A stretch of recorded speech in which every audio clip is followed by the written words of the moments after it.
Hi, Warriors. Another week. Ryan says strap in. How's everyone doing today? Morning, mate.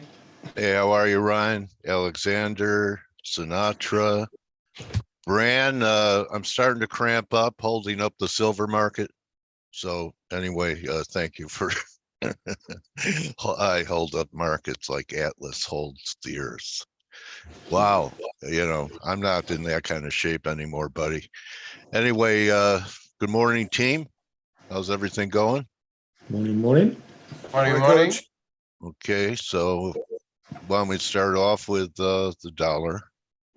And last week, Ryan, you said in the euro, it's all about 105. Is it still Yep. all about 105? Yeah, very much so. I'm not liking this quick move back, though. Yeah, not much of a pop off a major level. Aren't we approaching, I don't know where halfway back would be in the euro, but I don't think we're that far away for the whole move. Where's 50%? 104.05. Okay. So we're starting to hit fibs, right? Yeah. Halfway back, 61.8, 102. Not one relief rally.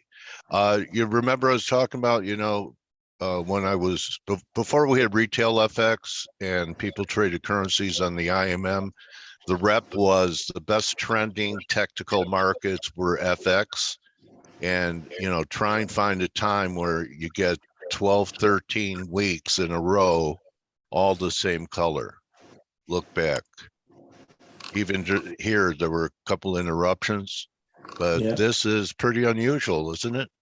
What's it tell you? Record. It's a record. I think the record before that was 8. Okay, wow. So what's that tell you? Is that kind of like supports the bullish argument in the dollar, technically? Yeah. Okay. All right. Yeah. So it does, like you say, it does trend. I mean, if you look in the rally, there was only one. Well, it depends on what your broker's like, because I've got only one losing week in that whole, pretty much that whole stretch from off that low down in the 95s. This was pretty consistent. When it trends, it trends. And that's what we like. Yeah. So anyway, if you're out there trading choppy instruments, maybe you should check out FX if you're looking for trending markets, because there's a lot of chop. So anyway, I just want to comment a little bit on silver. And it's not about who was long or who was short, who was right, who was wrong. It's just this type of action that we had Friday. Okay, I can't find other day. You could see days like this at tops or bottoms, guys, when they're spiking and putting in big reversals, but this happened, in a range and probably the biggest range on the chart for silver in one day. It just, people have talked about market structure for a while, and it makes me think that, maybe it's a little foreshadowing of, a little bit of liquidity problems, because, a liquid market wouldn't have acted like this. Do you think? I mean, there wasn't significant news. It didn't happen during holiday thin trading. What do you guys think about that range? Does it tell you anything else except, it was just a big down day?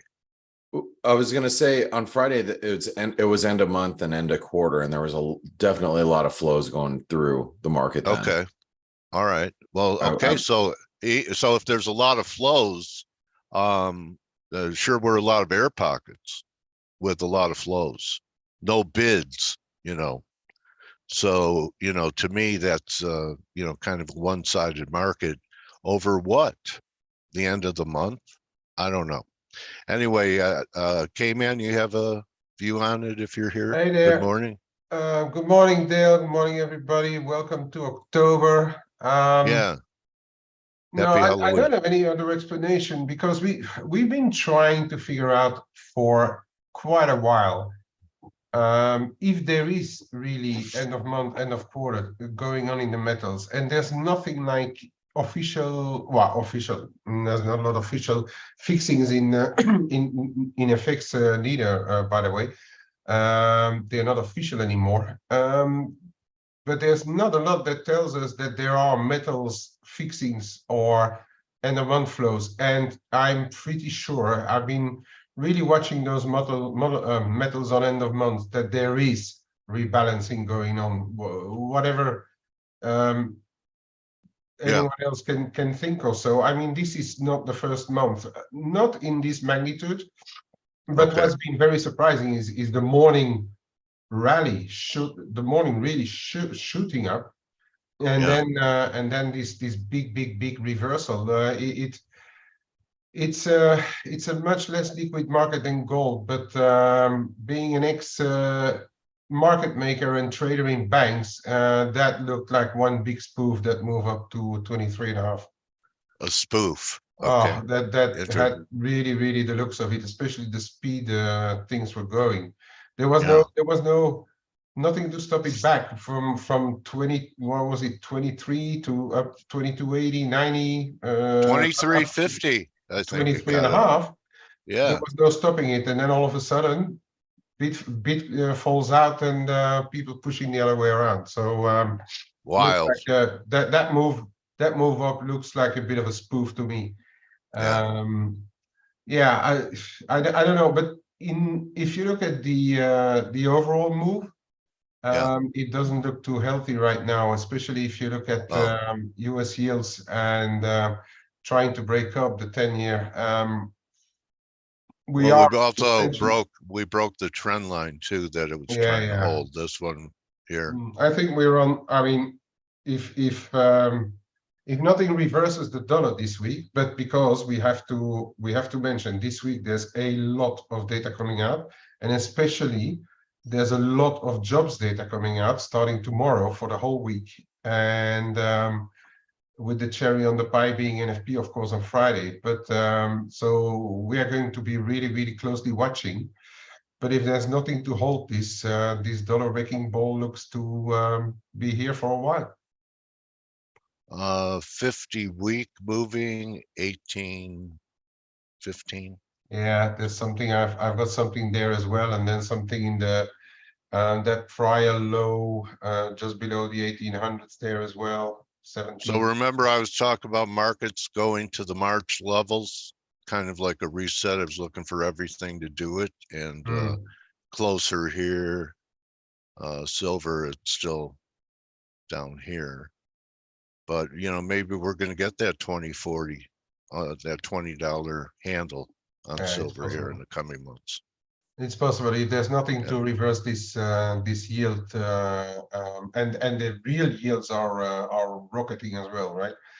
The whole curve is virtually above 2% now in the real yields, in the real dollar yields. So if there's nothing to reverse that, it's still looking like the dollar is going to be king, and then we probably will start to talk about liquidity issues.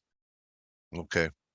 Because you know, Joseph Yang is worried about liquidity crisis. Yeah, I mean, we're very close. People starting to talk about it, about that, about the liquidity, and it's not going to be the US problem straight away. I reckon it's going to be a problem for everybody else to refund their dollar debt. Yeah. So any chatter from BOJ? They making any noises? Just Suzuki still watching it, and his mate Matsuno. But I do think the market is now a bit reluctant. If you look at the yen crosses have been coming down this morning, the market is reluctant to take it above 150 because there's you know this risk of interventions. But if the rest of the dollar continue to shoot higher, even if they intervene, it's only going to provide levels to get back into it for now. Well, maybe the dollar wants 50%, which is 107.20-ish. So another good day. You could see him on, you know, on the weekly. So That's what we're approaching, halfway back. I have it at, what is that? 105. No, what is that's 38%. There it is. 107.20. So, we'll see. Because you would think that even if it's going higher, that there might be one interruption, just based upon, you got all the large specs out of their long euro positions and, markets embracing it now. That maybe from halfway back, we pull back towards 104. I know Blake has a level above 104 that's critical. So I don't know. It feels kind of late just shorting, just buying the dollar here. Well, it all to make a depends. blanket call. If the job market holds up this week, I really think that there's not a lot that's going to stop the dollar. Okay. Yeah, and let's not forget we closed in breakout territory, Dale. I mean, the reversal on Friday ended up keeping the dollar in breakout territory, and as Kman pointed out, it's all about the jobs, and we are actually going to be able to see them this week. I didn't think I didn't think we were going to have we were going to be able to avoid a shutdown, and we avoided the shutdown, and McCarthy did it at his own peril. I mean, he's going to be removed, but who the happiest man in the world is over that deal? Who's that? Vladimir Putin. Why? Because there's no funding for Ukraine. Yeah, and they're running out of ammo. Okay, all right. Okay, so you know what? I in war, you're a veteran. They always cost blood or treasure, right? Both. And right now we were in the position of it only costing us treasure. And if the Ukrainians falter, who do you think is going to come in and back them up? That's all I have to say. All right. So, as everyone's saying, well, the funding will come. I mean, it's a big deal. Look how much money we've invested for them to stop Russia. And now they need stuff and they're not getting it. True. Right. Well, Dale, I was just going to show you, this is the big, dollar level that we're at. And one of the things, I'm just a little aggravated about No, I can tell. That's all right. Yeah. I'm going to let you cool down for a few minutes before you do your interview. And good morning. Good morning. Good morning, Kman. Good morning, Ryan. And Dale. And hey, so over the weekend, surprised me that obviously I filmed the week ahead video on Saturday, and it was pretty early in the morning when I was filming because I was heading out to go play some golf, and I didn't think there was going to be a stop gap funding bill, but there was, and like I said, we have to still deal with a shutdown, but in 6 weeks from now, so it's something that we will be dealing with as we head into the holiday season, which is going to be interesting as it is. But the good news is we're going to be able to see all the data that we need to see. Like, we're going to see all the jobs data. We're going to get we don't have to worry about, are we going to get unemployment claims or not? All that data that we need to see as traders and investors, we're going to be seeing it all week. Plus, we're going to see the CPI data next week, which is, I wouldn't say is more important, but is arguably just as important. Which is great, for us as traders. I didn't want to have to rely on the ADP data, because that's what I thought we were going to be dealing with, is like, okay, let's look at the JOLTS data, let's look at the ADP data, but we're going to actually, have a good view of the U.S. employment picture. But I was somebody in the chat room, one of our traders, I recognize him, his name's Christian, and which is my son's name, and he's like, well, what do you think is going to happen? I'm like, well, the market's probably going to gap up, but I assume it's going to fade fairly quickly, because even though China PMIs came out over the weekend, now remember, we're in Golden Week in China, they did come back, and it's the first time they've come in above 50 in 6 months, I think. if I'm not mistaken. They still came in below expectations. They're back in expansionary territory, but they still came in below most analysts' expectations. And so, I think the idea that, everything's fixed, well, that faded, throughout the course of the night. You can see how the S&P just kind of rolled right back over again. So anyway, we've got a really busy week this week, and it's going to really kick off today with the ISM data. We also have the Fed chairman, and I believe, if I'm not mistaken, there's another Fed governor also it's a roundtable, but it's a roundtable with business owners. So I actually watched the teacher roundtable just because I put it on while I was doing analysis for the ForexAnalytix platform last week, and that was just it was like I wanted to pull my eyes out because it was just a teacher roundtable. But this one is going to be business owners, so there's good chance that there's going to be a lot of questions from the Q&A panel. Is probably going to be a lot of small business owners wondering about rates and where they're at, and so we're probably going to get some juicy nuggets and a lot of good headlines out of that today. So that this morning comes in at that's at 11 a.m. Eastern, I believe. So yeah. Think about when you guys are going to be around for that one. And then we have the RBA tonight, which it's in Asia tomorrow morning, but they're expected to keep rates unchanged. So but looking around, and you guys on the Flow show this morning, what's on your radar today, Ryan? What are you thinking about the markets now that we're fading off the highs? You can see as traders have kind of reversed course in European trade. North America's kind of leaning on the markets a little bit. What are your thoughts here? Just whether this dollar bid that we're seeing today is real or just some new month flows, as you can often see, particularly at the quarter ends and stuff. But the data is going to be important. How we swing for that is, we get the manufacturing numbers, which have been a bit soft in contraction. We've seen a bit of an improvement around Europe and global PMIs, but mostly standing contraction apart from China.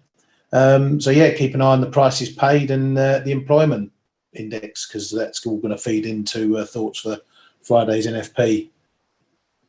End of month flows, end of quarter flows, beginning of month flows, the flow show. There's lots of flows everywhere, Dale. I've never seen really been in the flow like this before. I got tea flowing. I've got coffee flowing. Anyway, Kman, what do you think? What do you think now that you have to pee, Kman? What do you think? You mind reader, Blake. Anyway, go ahead. Sorry, guys, I threw us off track, didn't I? Kman, what do you think's brewing for this week? Well, I've already said it. I'm going to be watching those employment data, because it's really one big domino that's still standing. Although we had negative NFP revisions in the past, but I guess the market is going to look at that to make up its mind, and that has the potential, if we're starting to see weaker data, to cap those yields and cap the dollar. But if it doesn't, then I fear that, inflation or not, the dollar is going to rally for a long while. But it's going to be important to me.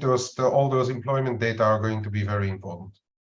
You look at yields, and I mean across the curve, and they look like they're at that cusp of really accelerating. I mean, you get this breakout, and it's so far it's been, here's the 10-year, just to give you the example.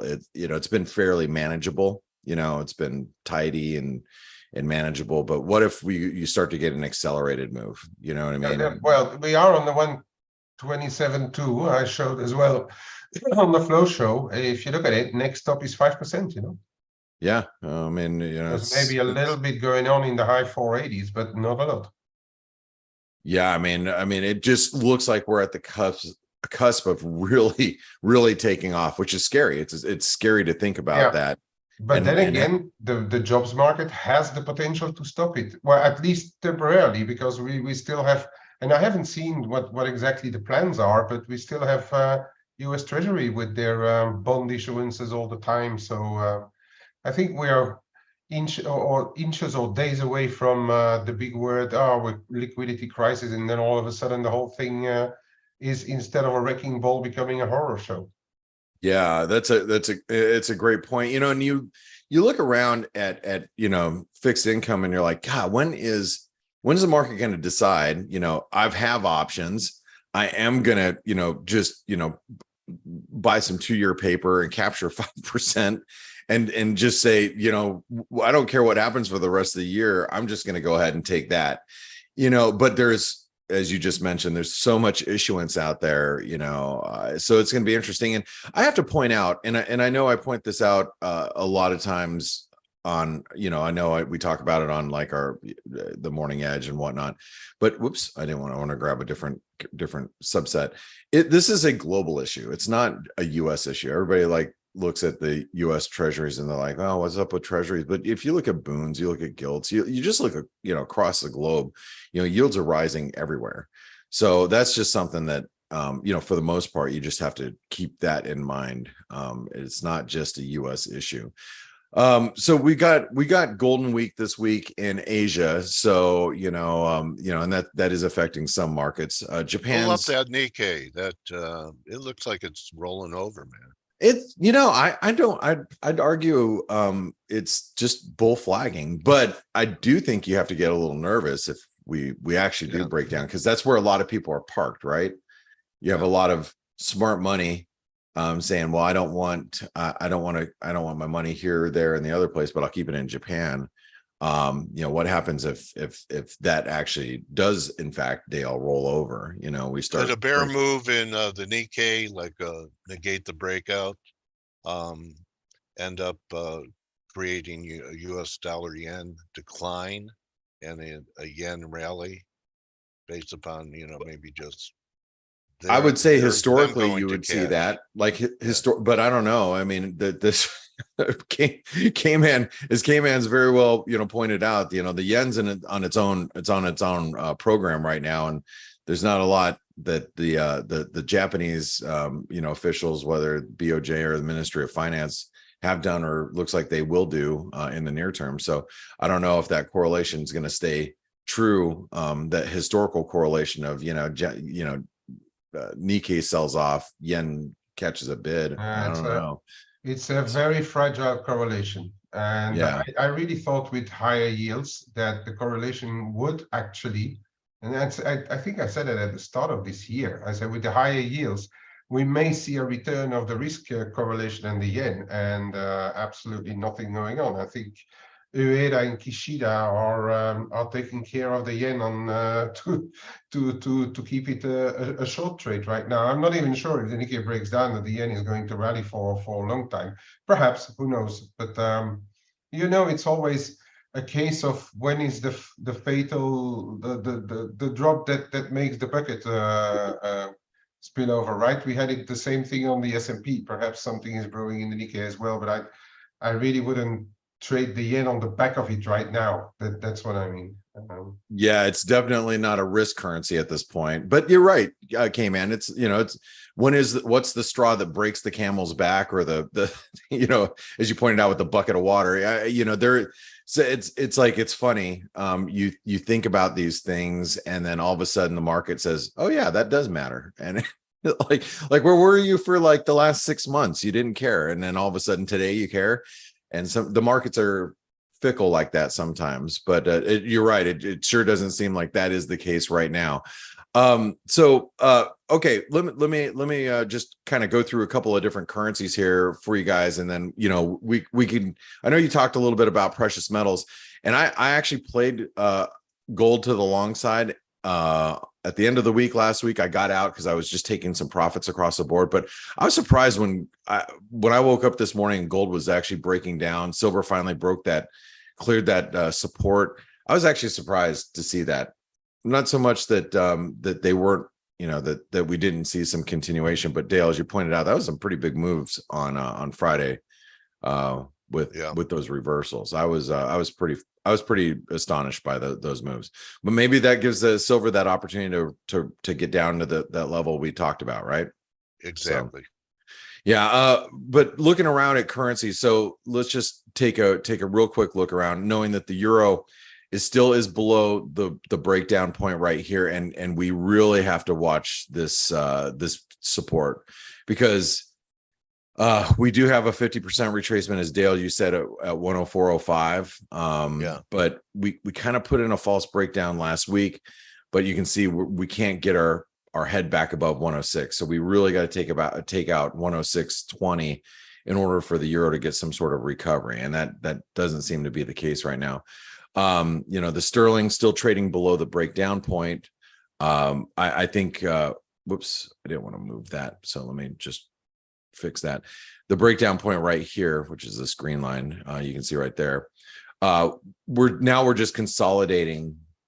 After completing the head and shoulder pattern, we're just kind of consolidating losses, but sterling looks pretty weak as well. We do have to get back above 123 to change the picture there. Looking ahead at the Aussie, so the Aussie, is trapped in this gnarly channel, and if you look at copper and you look at the Aussie, they look very similar. Believe it or not, if you take a look at here's the copper chart really fast, and we'll go back to the Aussie. Here's the copper chart. You can see they look very similar, kind of in this range, but threatening a breakdown. Aussie's kind of similar, threatening a breakdown as well. Now the RBA tonight is not expected to move on rates. A lot of people are speculating that the Antipodean, the currencies, whether you're talking about the Kiwi or the Aussie, these might be some of the first central banks that will signal some sort of rate cut campaign in the months ahead. But do you guys have any thoughts? Ryan, do you have any thoughts on the RBA tonight? Yeah, the risk with the RBA is obviously they maybe sound a bit more hawkish on their last inflation numbers, which were a bit higher. The RBNZ, again, they're looking a bit Canada-ish. Economy's picked up a bit. They've got some wage pressures underneath that are still quite strong. They're in full-on neutral. Not even a hint of more hikes in the pipe. So that, again, there's a few in the market thinking they might be a bit more hawkish than they've been of late. So Aussie Kiwi cross is probably one thing you want to look at for those two. If you get a more hawkish RBA, that's going to obviously see it higher, and then you may have a potential counter if the RBNZ is then hawkish after. Yeah. How about you, Kman? You have any thoughts on the Aussie or the Kiwi, since we do have the RBNZ as Ryan just pointed out this week as well? I think both have reasons to be a little more hawkish, but I think both will remain on hold. Kiwi is already at 5.5%, right? Aussie perhaps has some kind of room to do something, but I think it's going to be more question of statement than really action on the rates, and therefore I don't really have a very clear view on either of them, to be honest, right now. All right. Well, thank you guys for your thoughts there, and remember, we do have ISM this is manufacturing, data this morning, and it's going to be out in about an hour and a half from right now, so it should give us a little bit of volatility today, although the market's going to be really looking at the US services data, the ISM data that comes in on, I believe that is Wednesday, if I'm not mistaken. It is Wednesday. I just had to double check that really quick. The services data, obviously, because the market's going to be more in tune with what's happening from that point of view in the US economy. And I just have to say, guys, it is going to be a volatile week. We are it may be a little benign right now, and you're seeing the S&Ps come off. We have a lot of support down here. Don't forget, how big support is after completing. And by the way, we did complete the inverted head and shoulder pattern early last week. We talked about that intraday, even here on the F.A.C.E show. But when we completed that ABCD equal leg move, we also hit a major trend line. So that means that last week's lows in the S&P is critical support. If that gives way, I would be really, really careful being short dollars, because right now the dollar seems to be the safe haven currency of choice. So that would be my biggest warning to everybody this week, is if we break last week's lows, it could get a little squirrely. So with that being said, Dale, I know you have an interview coming up this morning. I want to thank everybody for being with us today. Ryan, Kman, thank you guys for getting all of us North American traders up to speed. And remember, if you're up in the European hours trading, make sure that you guys are listening to the Flow Show, where you can hear Ryan and Kman really prepare you for the trading day there as well. So thanks, guys, for that. All Cheers, right, mate. Blake. Thank you, team. And Ryan, I believe with the yen making new recovery highs, we have 2 lower highs in US dollar won. So that continues to work for you. Yeah, it certainly does, mate. We're ranging a bit, Okay. and they're off this week on holiday, but good job in range. 732, Yeah. 728, 29. And Anyway, I maybe there's remember. maybe we can get a little head and shoulder pattern here, right? Yeah. Just wanted to No. point it out to our community. We've been Yeah, talking good eyes, about mate. that. Good eyes. All Still right. working. So, all right. Thank you, team. Thank you, Kay. Cheers, mate. Thank you for, tolerating my political stuff. I'm an emotional trader. So that tells you how good I am. It Anyway, happens, Dale. It happens. yeah. All right. So we have Okan Abar with us today. Okan, welcome back to F.A.C.E. I think last time we talked, you were constructive Euro. You always bring a little something different to the table. How are you? Good, good, Dale. How are you? Do you hear me? Yeah, you're breaking up a little bit. Where are you doing this from? Where do you trade from? Oh, from Turkey. I'm Okay. trading from Turkey, Okay. and if you will, I can share with you my plans about heating oil and just ratio and look, with the euro dollar. Okay, you want to share the screen? It's a little green button in the bottom. Sure. Okay, so One you're second. looking for a low coming up here in the euro? I am looking for some strength in the euro in the coming weeks. Not if not this week, but in the coming weeks. Okay. The euro might be consolidating. But to explain you why I think so, let me share with you my PowerPoint presentation. Hold on one Oh, second. sure. I need to be able to share with you my screen. Well, you you see allow. the share screen at the bottom? I'm not sharing, so it's open to you. I don't see it. One second. You just run your cursor underneath the bottom of the box and Yeah, that's what I'm doing. you don't see it. No, I don't see that. If You see strange. anything at the bottom? Any icons? I have some icons. I have a question and answer. And I have everything chat. except sharing the screen. Huh. Yeah, it's I looked to see if there's like any kind of permissions, but I don't see if I can adjust that, Dale. Okay. Thank you, Blake. It should allow him to be Yeah. able to speak. Let me just keep looking around really quick. Okay. If you not, I can send you my Oh, you know what? my document, and you can put it on. Give me 1 second.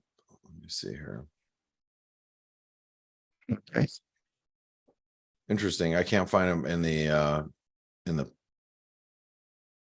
panelists, and I can't even That's find okay. you in the Can I No, we're not going to be able to, like, send it to us and put it up.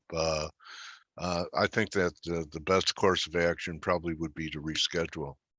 And I don't know, how did you come in? How did you register? Are you doing it on the phone?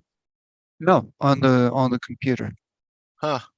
Tell you what. You know what I do? I log off and get back again in a minute. Is that okay? What's that? Oh, wait, I found you. Hold on. Let me, I'm promoting you right now. I got Okay. you. I think Okay. I got you. So he should be coming over, Dale. There he is. He should be able to present now. Okay, Okay. Thanks, Blake. that works. Yep. What happened? You see the share screen here now? Yeah, I have it. That's what I'm gonna Okay. do. Okay. Thanks, Blake. Thanks, Blake. Thank you. You're welcome. All right. Do you see my screen? Yes. All right. So I will focus on today.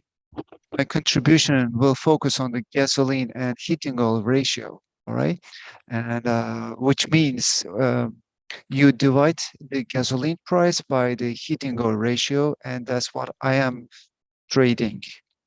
And I will approach this issue from the production, hedging pressure, and the speculators' activity point of view. And Okay. and it will be in two parts. In the first part, it will talk about the 10-year averages, and then the next part, the second part, I will talk about the current week versus the 10-year averages. Right. So let Okay. me start with the first chart here, as you can see on the screen, which shows you the production and the hedge pressure. As you know, when production increases, the hedging pressure increases, so they work together. They go hand in hand. So when production increases, the hedgers come into the market and they sell. So their selling pressure increases the hedging pressure. So the nature of the seller, the hedgers are sellings. Okay, so when production increases, sales pressure increases in the market. So this chart on the screen, you see the production is increasing, as you can see here with the bolt, and it is followed by the hedging pressure. And when the production decreases, the hedging pressure falls. And there is also this relationship between the hedgers and the speculators, as you know. When the speculators, when the seller when the hedgers increase their positions, which is their short positions, then speculators' long positions increase. So this suggests that when there's a decline in the hedger selling pressure, there's a decline in the speculators' net long positions, and this we can see on the chart also. So this is the 10-year averages. Okay, again, this is the 10-year averages for the selling pressure and the versus uh, the speculators' net long positions. So as you see, this works very well. When the hedging selling pressure decreases, the COT index of the speculators decreases. Okay. So as you can see, going into the 40th week of the year of every year. So again, this is 10-year averages. But in the last 10 years, this has been the trend that uh, towards the 40th week of the year, the hedging pressure stops, which is, in other words, the speculators' net long positions growth stops. Decline stops, and it starts to go up. Okay, and so and looking at the COT index, which is a speculators' net long positions versus the gasoline and heating oil ratio performance, as you can see, the speculators' COT index falls towards the 40th week of the year, and also the ratio falls and stops. Okay, and then it waits for a while, and then starting from the first week of the coming year, it makes an upward move. So because we are in the 40th week of the year, I'm now switching to the part 2. Because we are in the 40th week of the year, as you can see, the production spread versus the hedging pressure spread has come to its end. So the production of the heating oil is going to be over in starting from this week. because the producers started their production of heating oil in the last couple of weeks and piled some stocks. So do you buy heating oil once you know the producers have fully hedged their books, because that takes the pressure off the price? Yes, no, I suggest in this case that you should a trader should be buying the gasoline and selling the heating oil. Okay, Because the hedging pressure for the heating oil is going to be over in the next starting from this week, going into the next couple of weeks. okay. Okay, so and then I continue with the hedge pressure versus the COT index. As you can see, this the light gray chart is showing us the speculator's COT index, and this year's hedging pressure has followed its trend very closely. Yeah.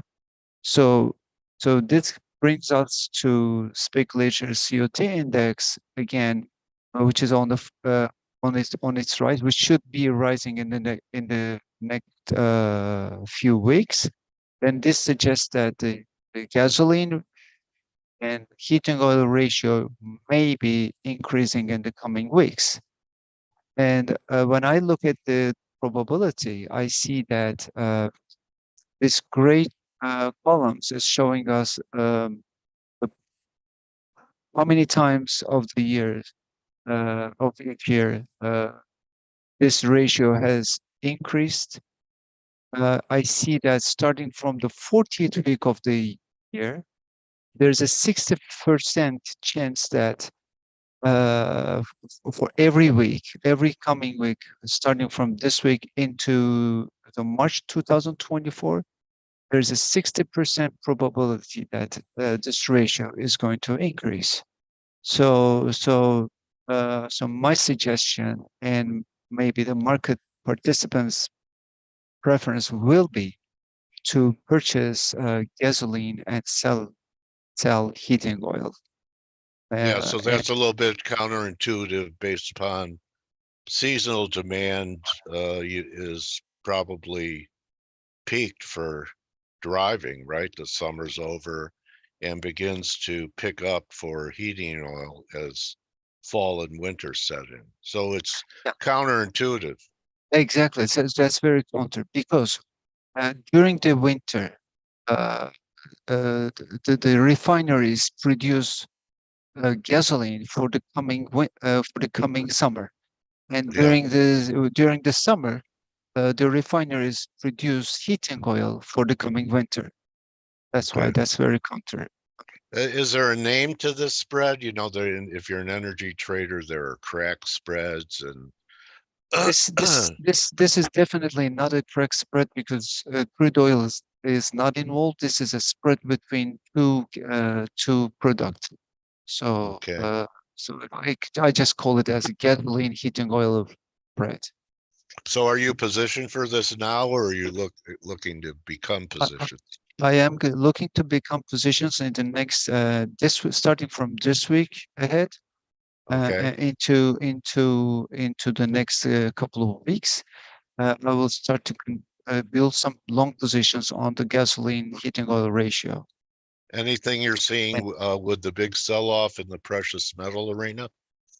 That's interesting to I you? am expecting some sell-off in the silver, especially maybe below 20 and a half Oh, $20 same number. and Okay. Confluence.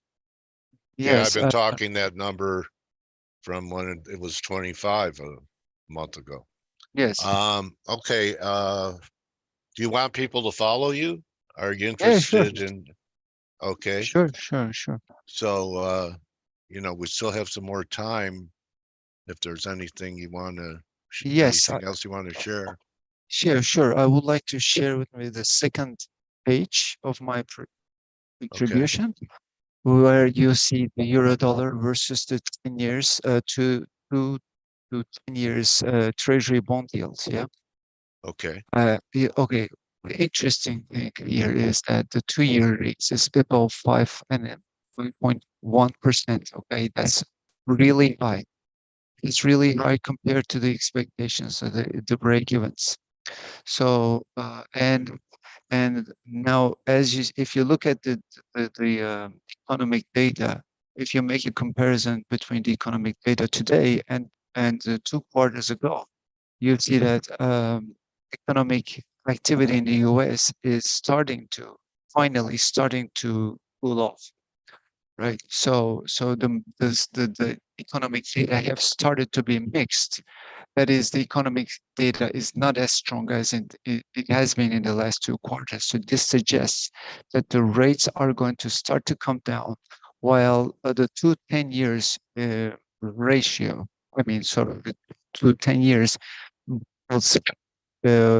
has already been increasing. And this suggests that the euro dollar, the fall in the euro dollar may stop around 1.04, and starting from there, it may start to go up into the 120s in the 2024, in the year Okay. 2024. So this is a good That's a big time. call. Yeah. Well, that's 2024. That call is for 2020. And so it might be a very good chance. These levels, even 105, is a good to be long on the euro dollar for the perspective 1 year investment horizon. Okay. Appreciate that call. All right. Any view on risk like stock markets? Well, stock markets might be under pressure in the coming until the year end. Starting from January, I expect the stock markets to start Is there more to downside during this Is it during Uh, this sell-off? yeah, I think there's more downside until the year end, but starting from the beginning of 2024, as the dollar, I expect the dollar to be weaker starting from 2024. Okay. The stock markets should be following that. Okay. Yeah. So it's all one market. If the dollar is strong, you should be selling everything. And if the Oh, yes. dollar's good, and if the dollar's going to rally from 104, 105 to 120, that should be exceptionally good for risk, right? Yes, exactly. Yeah. Okay. All right. Well, it's a nice picture you painted today, Picasso. Thank you. Yeah, it gave us some things to think about. I mean, your first trade's a little esoteric for me, but you definitely, for me, and I'm sure other people listening, gave maybe some confirmation to what they were thinking about doing intermediate term. And, that's what I like about your stuff. It's, you use your telescope and history and fundamentals as your guide. So, you didn't bring charts, you brought reasons. So, Yes, yeah. fundamentals are good for midterm view. How's life in Turkey nowadays? Well, it has been there has been a lot of drought in the last 3 months, but now it's too much rain. So too much volatility in the Do you weather. think we're going to have trouble with the food supplies with weather patterns like Grande, El Nino, and because the grains have yet to really start performing, even with what's happening in Ukraine? Dale, I just looked at the corn prices, the wheat prices, and the soy prices. They're so much low. Well, historically they are high, but they're very low compared to maybe and they need a weaker dollar to go. maybe, yeah. So maybe they need weak dollars to increase. But again, I don't think the Ukraine issue will ever on the grains, because the countries have already stocked their Stockpiles. commodities. Yeah. Okay. So what do you think about the U.S. not being able to fund Ukraine? I mean, you're in the neighborhood. Yes. All right. Yeah. So, we have an ocean and, our behavior to want to be ostriches and keep our heads in the sand. What's it look like to you? What's the end game here? Well, if the US is not supporting Ukraine anymore, it means the war end is getting closer. That's what I think. Okay. Because this war between Russia and Ukraine has been a war not between these two countries, but I think it's been a war between China and US. So Okay. So you think it's a proxy war of China and their proxy is Russia, where yeah, our and proxy is Ukraine. Interesting. yeah, because there is that's a prescription for not a war but kind of conflict in the Asia Pacific. So it's just a first step towards Oh, so the conflict in the Asia Pacific. Yeah. okay. So this is a beta test for China. That's also, yeah, exactly. That's a beta test for China, and also that US doesn't want a strong Russia when it has problems with China in South Asia Pacific. Yeah. Yeah. Two-front war. Yeah. Yeah, All right. Okay. Well, Okan, pleasure speaking with you again. pleasure I with you. yeah, I hope you have a great fall trading season. Fall has just begun, and Yeah, look forward to getting back with you in the winter if you'd like to sure, return. sure, I sure will. Okay. Okan Abar, and you could follow him on Twitter. Anywhere else you want people to ping you or follow you besides Twitter? Just only Twitter, and they can also add me in their LinkedIn if they have. Oh, okay. Yeah, I have LinkedIn as All well. right. Hit me up Yeah, on LinkedIn. I'll add you. I will too. Okay. All right. Hey, Well, good hunting, my trading warrior brother. thank you, Dale. Thank you very much Okay. for having me. Okay, Okan Abar, everybody. Follow him on Twitter at Okan Abar, OKANAYBAR. Join the team in about 20 minutes for the morning edge. Good luck, everyone. Looking forward to Turnaround Tuesday tomorrow. Adios, everyone. Don't just count your pips, count your blessings, and see you tomorrow. Thanks again, Okan. Thank you, Dale. Have a great All day. right. All right. Adios, everyone.